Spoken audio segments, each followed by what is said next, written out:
Dear friends, UPPCS GS की जो मुख्य परीक्षा है उसकी श्रृंखला को आगे बढ़ाते हुए 12 जून को मैंने एक प्रश्न दिया था संकिसा को लेकर के कि संकिसा जो कि प्राचीन नगर है उसके सांस्कृतिक और उसके आर्थिक महत्व को समझाते हुए उसका वर्णन कीजिए। बहुत से बच्चों ने लिख के दिया, जिन्होंने लिख करके भेजा है उन्हें बहुत बहुत धन्यवाद। अच्छा आपने प्रयास किया, लेकिन कहीं ना कहीं कंटेंट की कुछ कमी थी, लेखन में बरतने की बहुत अशुद्धियां थी और जिस तरह से लिख रहे थे, कोई ऊपर लिख रहा है, तथ्य को क्रमबद्ध तरीके से नहीं लिख रहा है ना, दूसरा निष्कर्ष आपका अच्छा नहीं है, तो इससे क्या होता है कि आपके नंबर कट जाते हैं। मेरी पूरी कोशिश है कि आप मैक्सिमम से मैक्सिमम नंबर पाए। कंटेंट की कमी तो मुझे बहुत ज़्यादा लिखी, जिसमें कुछ बच्चों ने कहा कि सर हमने रिप्यूटेड कोचिंग की जो बुक्स हैं जैसे ओनली आईएएस की, ध्येय की और दृष्टि की, उससे मैंने कंटेंट हमने लिखा है। तो हमने कहा ये निश्चित रूप से किसी भी कोचिंग का आपका संस्थान से जो मैटर लेना है वो अच्छा ही होगा, लेकिन जब अब मैंने उसको देखा तो मुझे तो वो सतही तौर पे लगा आंसर कि हालांकि मैंने वो किताबें नहीं ली हैं, लेकिन जब मैंने उसे आपके लोगों के जो आंसर देखे तो मुझे लगा इसमें कंटेंट को और रिच होना चाहिए था। मैं कोशिश कर रहा हूँ आपको, और मुझे फीडबैक जरूर दीजिएगा। और मैं जो आपको मेंस के आंसर राइट करा रहा हूँ, मेंस के जो प्रश्न लिख करके दे रहा हूँ, और उससे आप सेटिस्फाइड हैं अथवा नहीं, ये मुझे जरूर बता दीजिएगा। ठीक है, संकिसा की बात कर लेते हैं। तो संकिसा है गंगा यमुना के दोआब में फर्रुखाबाद जिले में स्थित एक बौद्ध स्थल है, प्राचीन नगर है, और इसकी जो गणना है वो 20 नगरों में, जो बौद्ध यानी पाली साहित्य में प्रमुख जो 20 नगर हैं उसमें इसकी गणना होती थी। और पांचाल नगर जो पांचाल महाजनपद था उसके अंतर्गत ये प्राचीन समय में स्थित था। अब हम क्रमबद्ध तरीके से हम देख लेते हैं क्या है कि गंगा यमुना के दोआब में स्थित संकिसा नगर है और फर्रुखाबाद जिले में ये काली नदी के तट पर ही स्थित एक बौद्ध स्थल है। ध्यान रखिएगा, एक अतरंजी खेड़ा भी है। अतरंजी खेड़ा भी काली नदी के किनारे स्थित है, और उसी काली नदी के किनारे स्थित है आपका कौन, संकिसा। और ये दोनों आर्थिक केंद्र रहे हैं बौद्ध काल में और उसके बाद भी। ठीक है, इसी भूमिका को आप समझ लेंगे कि गंगा यमुना के दोआब में स्थित संकिसा नगर फर्रुखाबाद जिले में काली नदी के तट पर स्थित एक बौद्ध स्थल है, और इसका प्राचीन जो नाम है वो संकास्य है। देखो लिखना यहां पर है, क्या है मैं यहां पर लिख देता हूं, आपको अगर ना दिखाई दे रहा हो, संकास्य। ठीक है, यह लिखना बहुत जरूरी है ना, संकास्य है। और यहां पर जो गौतम बुद्ध हैं, जो जिन्होंने बौद्ध धर्म की स्थापना की है, ठीक है, उनके स्वर्ग अवतरण की घटना यहां पर मानी जाती है। यानी जब वो अपनी माता को स्वर्ग में धम्म का उपदेश देकर वापस आए हैं तो उनके लौटने की जो घटना है वो संकिसा में घटी है, और इसका शिल्पांकन बहुत बड़ी मात्रा में वहां देखने को मिला है, और पाली साहित्य में इसका बहुत विशद वर्णन भी है। संकिसा इसलिए बहुत प्रसिद्ध है। ठीक है, साथ ही यहां पर 13 में जैन तीर्थंकर हैं विमलनाथ, और विमलनाथ को यहां पर कैवल्य ज्ञान की प्राप्ति हुई थी। यह संकिसा यानी जैन धर्म से किस तरह से जुड़ा है, बौद्ध धर्म से कैसे जुड़ा है, यह आपको यहां पर लिखते हुए है। अब बात करें इसका उल्लेख किस साहित्य कृतियों में है, तो ये बात करेंगे साहित्य के स्रोत की। फिर हम बात करेंगे संस्कृत साहित्य को स्पेशल से, इसी के अंतर्गत आता है, और मैंने अलग कर दिया है संस्कृत साहित्य के रूप में, तो क्योंकि पाली साहित्य और विदेशी यात्रियों के विवरण है ना, और संस्कृत साहित्य दोनों अलग मैंने कर दिया है। और तीसरे सेक्शन में मैंने पुरातात्विक स्रोत लिखे हैं। अब देखो यहां पर फोक्यू की जो कि फाहियान की कृति है, और फाहियान जो कि चंद्रगुप्त विक्रमादित्य के समय यानी गुप्त काल में ये आए थे, बौद्ध धर्म के स्थल ये देख रहे थे, और इन्होंने अशोक के स्तंभ देखे थे, तो इन्होंने एक स्तंभ संकिसा में भी देखा था, और वहां पर ये विशद बौद्ध संग्राम का वर्णन करते हैं, बौद्ध भिक्षु के निवासों का उल्लेख करते हैं। सीयू की जो कि हुइनसांग की रचना है, उन्होंने भी यहां पर सम्राट अशोक के द्वारा बनाया गया स्तंभ जिसके ऊपर हाथी बना था, क्या बना था, गज, हाथी बना था, जो आज भी वहां पर रखा हुआ है, लगा हुआ है। हालांकि उसकी सूंड है वो टूट गई है, ठीक है, कुछ आतताइयों ने उसे तोड़ दिया है, लेकिन आर्कियोलॉजी दृष्टि से आज भी वो है। और पूछा भी जाता है पीटी में कि जो गज है वो कहां से प्राप्त हुआ है स्तंभ में, तो उसका नाम संकिसा है। सही क्या? उसी प्रकार दिव्यावदान में भी इसी गज स्तंभ का उल्लेख है। साथ ही एक जिन्नालंकार बौद्ध ग्रंथ है जो कि बुद्ध रक्षित के द्वारा लिखा गया है। तो ये आपका बौद्ध धर्म से संबंधित साहित्य है और ये दो जो साहित्य हैं ये विदेशी यात्री हैं जो बौद्ध धर्म से ही संबंधित है। अब संस्कृत साहित्य की मैं बात करूं तो संकिसा का उल्लेख कहां पर है, तो ध्यान रखना ये रामायण और महाभारत में भी संकिसा का अल्प यानी सूक्ष्म मात्रा में, ये कहिए या कम मतलब कम शब्दों में प्रयोग हुआ है, लेकिन इसका मतलब वहां पर उल्लेख है।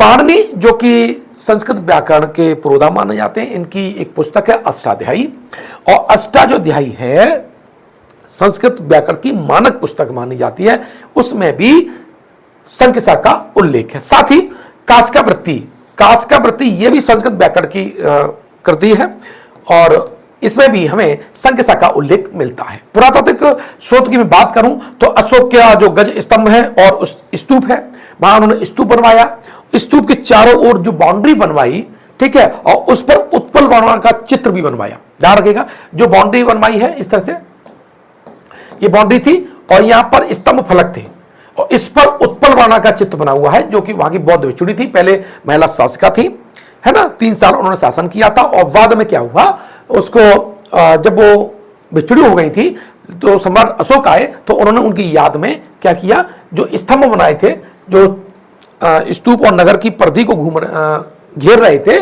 वहां पर उत्पल वर्णा का जो चित्र है हमें दिखाई मिलता है। और अभी हाल में 3 से 4 साल पहले वहां पर एक स्तंभ खोजा गया था, उस पर उत्पल वर्णा का चित्र बना हुआ था।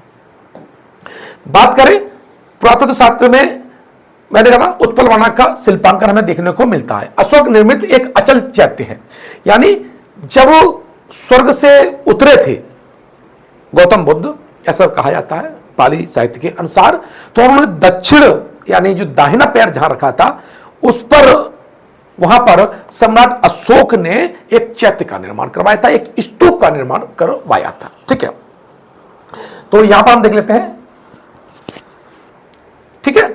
और इसी अचल चैत्य के बाद में कनिष्क यानी जो कुषाण वंश के शासक थे जिन्हें द्वितीय अशोक कहा जाता है, उन्होंने वर्गाकार भवन बनवाया था और साथ ही यहां पर कुषाण कालीन हमें सिक्के भी प्राप्त होते हैं। इस तरह से पुरातात्विक स्रोत में आप इनका शॉर्ट में आप लिख सकते थे, ठीक है, लिखना भी चाहिए। और अगर मैं बात करूं थर्ड की है तो प्राचीन संकिसा एक महत्वपूर्ण व्यापारिक नगर था जो कि पांचाल महाजनपद के अंतर्गत आता था।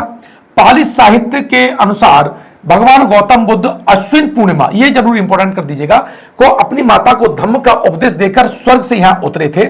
सम्राट अशोक ने यहां स्तूप तथा गज स्तंभ का निर्माण करवाया था। संयुक्त निकाय, देखिए एक पाली साहित्य में एक ग्रंथ है संयुक्त निकाय के अनुसार गौतम बुद्ध ने यहां सारिपुत्र उपदेश दिया था और ऐसा कहा जाता है कि 500 बौद्ध भिक्षुओं को यहां पर अरहत का पद मिला था। अरहत वो हुए थे, इसीलिए वहां पर एक स्थान है अरहत सराय, अरहत सराय, ठीक है, आज भी वहां पर यह देखने को मिल जाता है नाम से, ठीक है। तो यहां पर सारिपुत्र का उपदेश दिया था जिसका उल्लेख हमें संयुक्त निकाय में मिलता है। यह प्राचीन उच्च कोटि का विश्वविद्यालय था। अब ध्यान रखिएगा, जो संकिसा का जो विश्वविद्यालय था वो विज्ञान, रसायन विज्ञान और गणित के लिए ज्यादा प्रसिद्ध था, खगोल के लिए ज्यादा प्रसिद्ध था। और यहां पर एक गणितज्ञ है हमारे बराहमिहिर, तो बराहमिहिर ने अपनी जो शिक्षा है वो संकिसा में ली थी। अब इस बात का उल्लेख देखो, फाहियान और हुइनसांग दोनों यहां पर स्तंभ की चर्चा करते हैं। और जब ये आते हैं तो यहां विशाल संगाराम, बौद्ध भिक्षुओं के आवास, स्तूपों को देखते हैं, चैत्य को देखते हैं और साथ ही यहां स्तंभ देखते हैं। इसका उल्लेख इन्होंने यहां किया है। आप अपनी सुविधा के अनुसार इस कंटेंट को डिजाइन कर सकते हैं, आंसर को राइट कर सकते हैं, ठीक है। मैंने एक मोटा मोटा रूपरेखा आपको बता दिया है, ठीक है। ये आप कोशिश करिएगा कि इसी से मिलता जुलता, इससे बेहतर लिखने की कोशिश कीजिए। कर्णिक महोदय ने यह खुदाई की थी, पुरातात्विक खनन किया था यहाँ, तो उन्होंने एक कृति है the ancient geography of India. इसमें ये संकिसा का विस्तार बहुत ज्यादा बताते हैं और कहते हैं कि यह नगर 4 मील तक लगभग फैला हुआ था और 4 मील तक यानी 4 मील तक इसकी 4 दीवारी थी जिसके अवशेष इन्हें को मिला प्राप्त हुए थे। और बाद में अभी जो 3-4 साल पहले एक वहां स्तंभ प्राप्त हुआ था, एक खेत में प्राप्त हुआ था जुताई की करते वक्त, तो इसके जो बाउंड्री थी उस पर उत्पल वर्णा का चित्र बना हुआ था, ध्यान रखिएगा। इसका उल्लेख हालांकि ये कहा जाता है कि इसका निर्माण है सम्राट अशोक ने करवाया था, ठीक है। अब देखो, कर्निंगम के अनुसार यह नगर काफी बड़ा रहा होगा क्योंकि इसकी परिधि के अवशेष 4 मील तक मिलते हैं। पाली के अंत में 20 प्रमुख नगरों में इसकी गणना की जाती थी, इसीलिए इसका सांस्कृतिक और आर्थिक महत्व दर्शाता है। हम देखो आर्थिक महत्व कैसे है, अब आप समझिए। अतरंजी खेड़ा जहां पर लोहे के सबसे पहले साक्ष्य प्राप्त हुए हैं, एटा जिले में है अतरंजी खेड़ा है, वही मेरे गांव भी पड़ोस में पड़ता है, मैं तो वहां पर खेला हूं, क्रिकेट भी खेला हूं वहां पर, ठीक है। तो वहां से और यहां के बीच में काली नदी है। काली नदी जैसे ये काली नदी है, ये अतरंजी खेड़ा है, और आगे ये क्या संकिसा है। तो ये दोनों व्यापारिक केंद्र है और आर्थिक गतिविधियों केंद्र है, लोहे के लिए, है ना, सूती वस्त्र उद्योग के लिए ज्यादा प्रसिद्ध रहे हैं ये, तो इसलिए इनका आर्थिक महत्व तो है ही है। साथ ही आप ये समझ लीजिए, गंगा और यमुना के दोआब में लोहे ने बहुत बड़ी क्रांति की थी और उसी की वजह से सभ्यताओं का बहुत विकास हुआ, यहां पर नगरीकरण भी हुआ, उसमें लोहे का बहुत बड़ा महत्व था, ठीक है। और यही बात करें यहां पर इन दोनों को, अगर आपके पास समय हो या देखे कि इसको और कंटेंट रिच करना है, अलग से औरों से बेहतर करना है, तो इन दोनों के बीच में व्यापारिक संबंध को स्थापित करते हुए एक लाइन आप लिख सकते हैं कि अतरंजी खेड़ा और जो संकिसा है वो लोहा उत्पादन के केंद्र रहे हैं, जिसमें संकिसा और इन दोनों के बीच जो आवागमन है वो काली नदी के द्वारा होता था, जिससे जो गंगा यमुना के दोआब में लोहे का प्रयोग बहुतायत समय देखने को मिलता है, जिससे यहाँ पर कृषि के विकास में और नगरीकरण में, आर्थिक व्यापार में अपनी भूमिका जरूर निभाई होगी। साथ ही बात कर लेते हैं सांस्कृतिक परिप्रेक्ष्य में। तो सांस्कृतिक परिप्रेक्ष्य में आप यहाँ पर आप कह सकते हैं कि इसका उल्लेख पाली साहित्य में बहुत ज्यादा होता है। तो यहाँ पर जो निर्माण मिलता है बौद्धिक सांस्कृतिक केंद्र के रूप में मिलता है। यहाँ पर जैन का भी मिलता है, मैंने बताया 13 में जैन तीन तीर्थंकर विमलनाथ जी यहाँ पर हैं, ठीक है। तो उनके बारे में थोड़ा आप लिख सकते हैं। और उसके बाद ये लिख सकते हैं कि कनिष्क के काल में इसके सांस्कृतिक महत्व इतना ज्यादा हो गया कि उसने यहाँ पर आकर के एक वर्गाकार वो बनाया, भवन बनवाया, और वहां उसके सिक्के बताते हैं कि ये कनिष्क काल में भी व्यापारिक केंद्र रहा होगा। इस तरह से आप संकिसा के बारे में लिख सकते थे। मुझे लगता है कि अब आप इसे पढ़ने के बाद द्वारा लिख के मुझे भेजिएगा, मैं रोज 3 प्रश्न दूंगा, आप लिखिएगा, और कंटेंट रिच कैसे होगा वो मैं इस वीडियो के माध्यम से बताता रहूंगा। अब मुझे बताइएगा, फीडबैक कमेंट बॉक्स में जरूर लिख के दीजिएगा, इससे हमको भी थोड़ा हौसला मिलता है और लगता है कि आप हमसे कनेक्ट हो। ऐसा लगता है भले आप हमारे सामने प्रस्तुत नहीं हो, लेकिन जब कमेंट कर देते हो तो ये लगता है कि आप हमसे जुड़े हुए हो, और मेरा भी एक उत्साह बढ़ जाता है कि मैं तुमको ज्यादा से ज्यादा अच्छा से अच्छा मैटर दूं। ये धार के 22 साल पढ़ाते हुए हो गया, मैंने बहुत कम इस पे यूट्यूब पे वीडियो बनाए थे, लेकिन अब मेरा प्रयास है कि मैं आपको बेहतर से बेहतर कंटेंट दूं अपने 22 साल के इस विशाल अनुभव में। जबकि मैं ऑलरेडी पीएससी से क्वालिफाइड इंजीनियर हूं और इस्तीफा देने के बाद मैं ये आपको पढ़ा रहा हूं, और 2008 से लेकर के 2023 तक मैं केवल पीढ़ी में 3 ही बार फेल हुआ हूं, इसका अंदाजा आप लगा सकती है। और मैंने काफ़ी बार मेंस भी क्वालिफाई किया, लेकिन थोड़ा राजनीति के चक्कर में मैंने ज्वाइन नहीं किया, सारा सब चीज़ें हैं। खैर वो मेरा एक बुरा दौर था। अब मैं नए दौर में आया हूं और कोशिश करूंगा कि आपको अपनी उस शैक्षिक अनुभव का ज़्यादा से ज़्यादा फायदा मिले। कमेंट बॉक्स में मुझे जरूर बताइएगा। धन्यवाद।